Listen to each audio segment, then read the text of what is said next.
Israel ने Saudi अरब पर हमला किया तो पाकिस्तान इसका भरपूर जवाब देगा। राना सनाउल्लाह कहते हैं कि इसराइल को पता है कि सऊदीया पर हमला पाकिस्तान पर हमला होगा और इसका जवाब किस तरह का होगा। भारत को भी इल्म है कि अब पाकिस्तान पर हमला सऊदी अरब पर हमला होगा। पाकिस्तान ने मार्के हक में साबित किया कि वह अपने से बड़े मुल्क पर हावी है। भारत और इसकी खुफिया एजेंसी रा दहशतगर्दों को फंड और पनाह दे रहे हैं। दहशतगर्दों के ठिकाने और तरबीती मराकज जड़ से उखाड़ फेंकेंगे। दहशतगर्दों के अड्डे खत्म होते ही शहादतों का सिलसिला रुक जाएगा। अपोजिशन का 27 सितंबर का एहतजाज भी नाकाम होगा।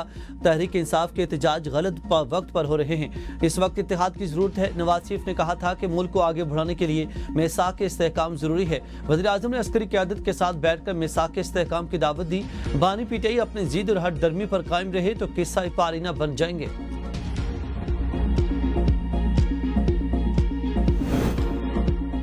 सऊदी अरब से माहिदा एक रात में तय नहीं पाया, कई माह लगे हैं। नायब वज़ीर आज़म साकडार कहते हैं दीगर मुल्क भी ऐसे माहिदे का हिस्सा बनने की ख्वाहिश रखते हैं। सऊदी अरब के हुकाम और अवाम माहिदे से खुश हैं।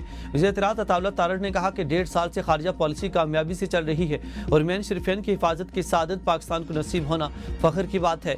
तर्जुमान दफ्तर खारजा ने कहा कि पाक सऊदिया दिफाई माहिदा खालिसन दिफाई नौयत का है, किसी तीसरे मुल्क के खिलाफ नहीं। माहिदे के तहत एक मुल्क पर हमला दोनों पर हमला तस्वुर होगा। पाकिस्तान और सऊदी अरब की क़यादत दोनों ममालिक के ताल्लुकात को नई बुलंदियों तक ले जाने का अज़्म रखती है। वाहिदा खिते में अमन, सलामती और इस्तेहकाम में अहम किरदार अदा करेगा। पाकिस्तानी अवाम को सरजमीन हरमैन शरीफैन से खास अकीदत है। 1960 की दहाई से दिफाई ताउन पाकिस्तान सऊदी ताल्लुकात का बुनियादी सुतून रहा है। पाकिस्तान आलमी बरादरी के साथ साबित कदमी इमदादी फ्लोटेला पर किसी भी हमले का मुखालिफ है।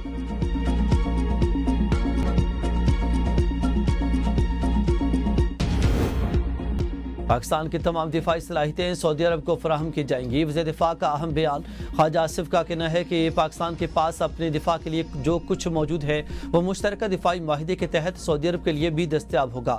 माहिदे में ऐसी कोई शराइत नहीं कि दोनों मुल्क एक दूसरे को क्या मुहैया करेंगे और क्या नहीं। पाकिस्तान एक जिम्मेदार एटमी मुल्क है जिसकी बैन अल-अक़वामी इदारे और बड़ी ताकतें भी तस्दीक करती हैं। वज़ीर दिफा ने कहा कि माहिदे में किसी और मुल्क की शमूलियत का कहना क़ब्ल वक्त है मगर इसका दरवाज़ा बंद नहीं किया गया। सऊदी अरब के साथ माहिदे से पाकिस्तान के वक़ार में इजाफा हुआ। किसी को इस माहिदे से खौफज़दा होने की ज़रूरत नहीं। भारत का चीखें मारना फितरी है लेकिन हमारे किसी के खिलाफ अज़ाइम नहीं। हम खिते में अमन चाहते हैं।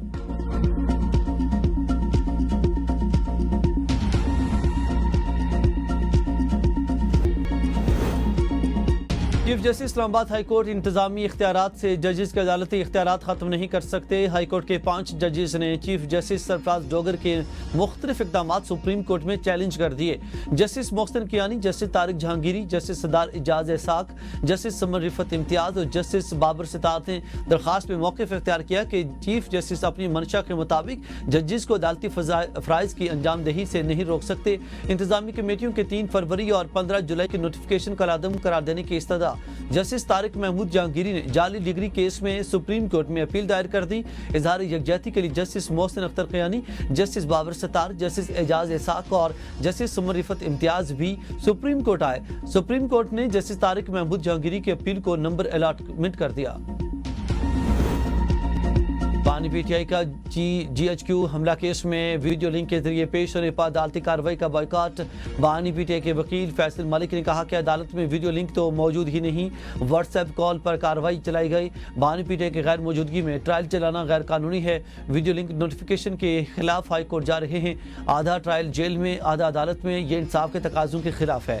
अदालत ने 2 गवाहान की शहादत कलमबंद कर ली। बानी को ज़ाती हैसियत में पेश करने की दरख्वास्त खारिज। आइंदा समात पर FIA पेमरा, PID और वज़ारत दाखिला के 10 गवाहान तलब कर लिए।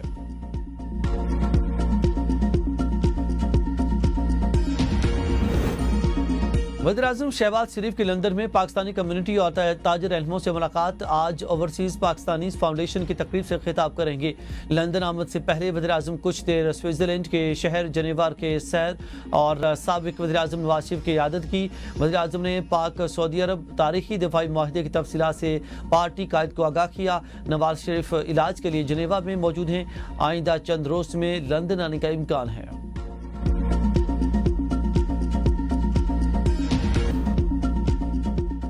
एक घंटे की मूसलाधार बारिश ने गुजरात को फिर से डुबो दिया। निशेबी इलाके जेर आब आ गए। गली महलों में कई फीट पानी खड़ा हो गया। गरीबपुरा चौक में मोटरसाइकिल सवार मेन होल में गिर गया। बारिश के बाद डिप्टी कमिश्नर ऑफिस समेत तमाम सरकारी दफातर पानी में डूब गए। सड़कों पर पानी खड़ा होने से शहरियों को मुश्किलात का सामना। मोटरसाइकिलें और रिक्शे बंद। कचहरी चौक और जिना चौक, प्रिंस चौक समेत बड़ी शाहराहों पर भी पानी खड़ा हो गया।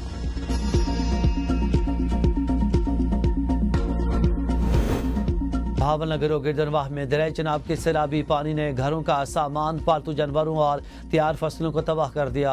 लाखों लोग बेघर हो गए। मिंचनाबाद के 34 देहात में दरिया सतलुज ने तबाही मचा दी। 4000 से ज्यादा मकानात दरिया बुर्द हो गए। हजारों खानदान बेघर और हजारों एकड़ फसलें दरियाए सतलुज की नजर हो गई। मुतासिन खुले आसमान तले अभी भी इमदाद के मुंतजिर हैं। अलीपुर में भी सैलाब ने बड़े पैमाने पर तबाही मचाई। हजारों मकानात, हजारों एकड़ पर खड़ी फसलें और बागात सैलाब की नजर हो गए। लाखों लोग मुतासिर हुए। अलीपुर से सैदपुर का जमीनी राब्ता ताहाल मुनक़ता होगा। सैलाबी रेलों ने मोज़ेज़ साहब लंगरा के हंसते बसते घर उजाड़ दिए। मकान, फसलें, जानवर सब सैलाब की नजर हो गए। वापस आने वाले मुतासिन के घर खंडरात का मंजर पेश कर रहे हैं। रोहिला वाली के नवाही देहात में दरिया चनाब ने तबाही मचा दी। लोगों के घर, बागात, फसलें तबाह हो गई। हुकूमती इमदाद न मिलने का शिकवा। और शरीफ के सैलाबी इलाकों में पानी की सतह कम होने के बाद मुतासिन के घरों को वापसी। घर मुनहदम, राब्ता सड़कें सैलाबी पानी में बह गईं।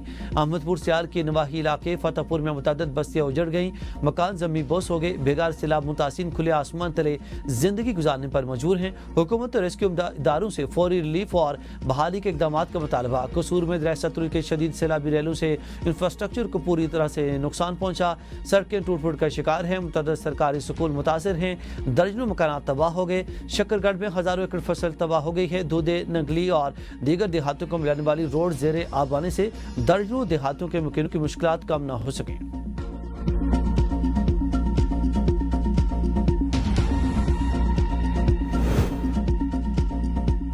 सैलाबी पानी के बहाव और शिद्दत में कमी से जलालपुर पीरवाला शहर महफूज। बेहतर सूरत हाल के पेश नज़र टेक्निकल कमेटी का मोटरवे में शगाफ न डालने का फैसला। सीनियर वजीर पंजाब मरियम औरंगजेब कहती हैं कि वज़ीर आला पंजाब मरियम नवाज तमाम सूरत हाल की ज़ाती तौर पर निगरानी कर रही हैं। शहर और शहरियों की हिफाजत हमारी अवलीन तरजीह है।